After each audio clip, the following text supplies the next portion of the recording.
Dewan Juri yang saya hormati, serta teman-teman semuanya yang saya cintai.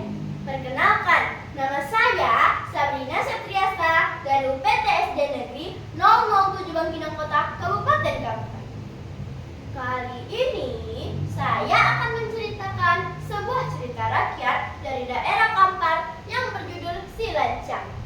Diambil dari buku cerita rakyat Riau dan pengarangnya adalah Sabrur R. Sunardi. Beginilah kisahnya. Pada zaman dahulu kala, hiduplah seorang wanita miskin dengan anak laki-laki satu-satunya yang bernama Si Lancang. Mereka tinggal di sebuah gubuk reot di sebuah negeri bernama Kampar. Ayahnya Si Lancang telah lama meninggal dunia. Emaknya Lancang bekerja menggarap ladang orang lain. Sementara Si Lancang mengembalakan ternak tetangganya. Mbe. Pada suatu hari, Si Lancang betul-betul mengalami puncak kejenuhan. Ia sudah bosan hidup miskin. Ia ingin bekerja dan mengumpulkan uang agar kelak menjadi orang kaya. Akhirnya, ia pun meminta izin pada emaknya untuk pergi merantau ke negeri orang. Mak, Lancang sudah tidak tahan lagi hidup miskin. Lancang ingin pergi merantau, Mak. Mohon Si Lancang pada emaknya. Walaupun berat hati, akhirnya emaknya mengizinkan Si Lancang pergi merantau. Baiklah Lancang, kau boleh pergi merantau, tetapi jangan lupakan emakmu jika nanti kau sudah menjadi kaya. Segeralah pulang. Si Lancang mendekati emaknya dan memeluknya. Janganlah bersedih, Mak. Lancang tidak akan melupakan emak di sini.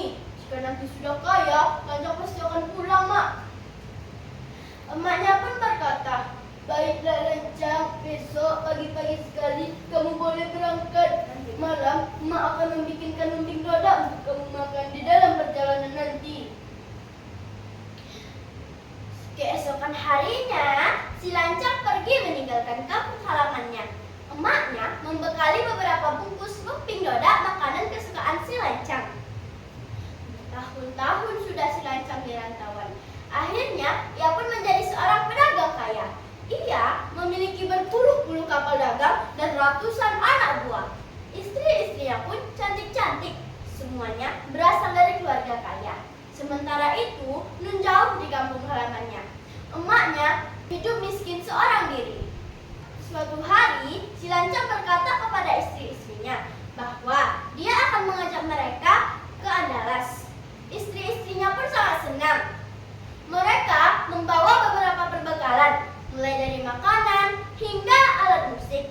Mereka juga membawa kayu sutra dan aneka perhiasan, emas dan perak untuk digelarkan di atas kapal agar kesan kemewahan kekayaan Si Lancang semakin tampak.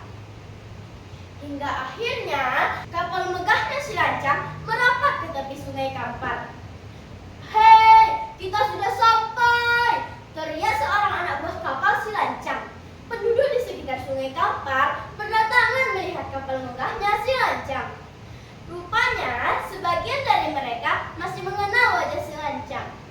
Wah, Si Lancang, rupanya dia sudah menjadi orang kaya, kata guru mengaji Si Lancang.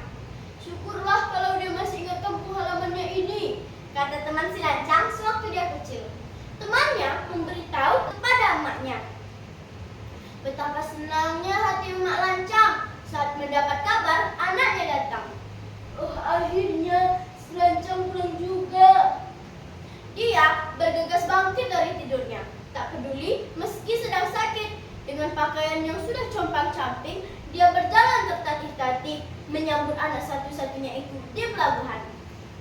Dia tidak sabar lagi ingin berjumpa dengan anak satu-satunya. Sesampainya di pelabuhan, dengan memberanikan diri, dia mencoba naik ke atas dara kapal. Ketika hendak melangkah naik, tiba-tiba salah seorang anak buah kapal menghalanginya. Hei, perempuan jelek, pergi dari sini, kata seorang anak buah kapal Si Lancang. Tapi aku adalah emak Si Lancang, kata emak Si Lancang. Mendengar kegaduhan di atas kapal, Si Lancang yang diiringi oleh istri-istrinya berkata, bohong, dia bukan emakku, usir dia dari kapalku. Teriak Si Lancang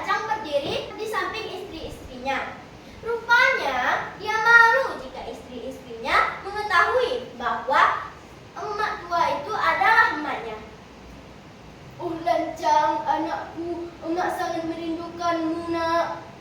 Rintih emak si lancang.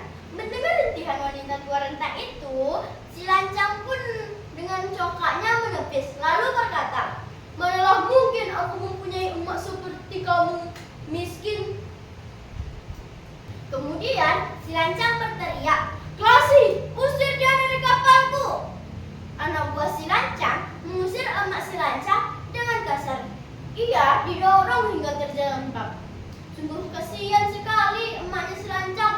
Sudah tua, sakit-sakitan pula. Malang sekali nasibnya. Hatinya hancur lebur, diusir oleh anak kandungnya sendiri. Di sepanjang jalan dia menangis. Dia tidak akan menyangka anaknya akan berbuat seperti itu kepadanya. Wanita tua itu pulang ke gubuknya. Di sepanjang jalan dia menangis. Sesampainya di rumah, wanita malang itu mengambil lesung dan nyiru pusaka. Dia memutar-mutar lesung dan mengipasi nyiru sambil berdoa, "Ya Tuhan, si lancang telah kulahirkan dan kubesarkan. Namun setelah kaya dia tidak mau mengakui diriku adalah emaknya. Ya Tuhan, tunjukkanlah kepadanya kekuasaan-Mu." Dalam sekejap, tiba-tiba angin topan berhembus dahsyat. Petir menggelegar menyambar kapal si lancang. "Emak, si lancang anakmu pulang. Maafkan aku, Mak." Terdengar sayup-sayup teriakan si lancang di tengah topan dan badai. Namun malapetaka tak dapat dielakkan lagi. Si lancang dan istri-istrinya beserta seluruh anak buahnya tenggelam bersama kapal megahnya. Barang-barang yang dibawa kapal si lancang berhamburan di hempas badai. Kain sutra yang dibawa si lancang dalam kapalnya melayang-layang. Kain itu berlipat dan bertumpuk-tumpuk menjadi negeri lipat kain. Sebuah gong terlempar dan jatuh di gubuk emaknya si lancang yang terletak di air tiris.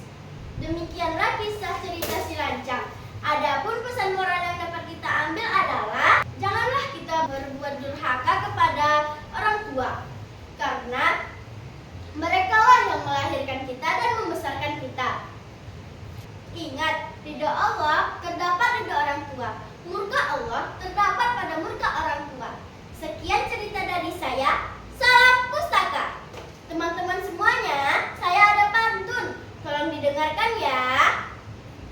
Berbaju kurung si anak dara, sambil berhias kembang melati. Kalau tersilap tutup bicara, mohon dimaafkan sepenuh hati. Kalau ada sumur di ladang, hendaklah kita menumpang mandi.